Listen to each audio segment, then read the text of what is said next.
Isang netizen na nagtanong kung meron na bang nagawang hakbang si Wilbert Lee, si Kong, upang mas palakasin ang agricultural sector sa Pilipinas. Alamin sa Siyasat Presents DWIZ Track Record Report na ito.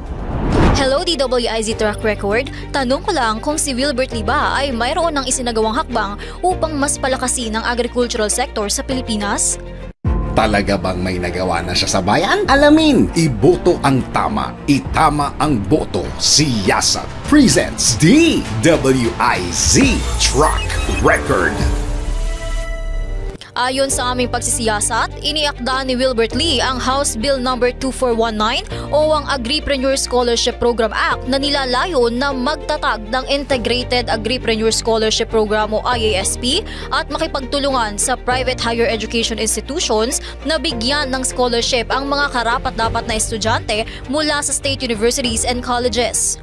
Kabilang sa mga nakapaloob sa scholarship ay ang mga pangunahing pangangailangan ng mga estudyante na tuition fee, allowance, uniform, dormitory accommodation, internship fees at licensure exam fees.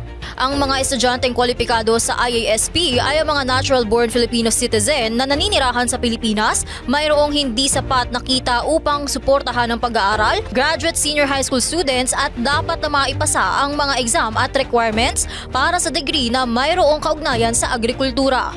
Ito ay isang hakbang upang palakasin ang competitiveness ng sektor ng agrikultura sa pamamagitan ng paghihikayat sa mga kabataan ng pag-aralan ang nasabing industriya. Para sa Siyasat Presents DWIZ Track Record, ako si Gia Rafael, nagbabalita ng tama, naglilingkod ng tama.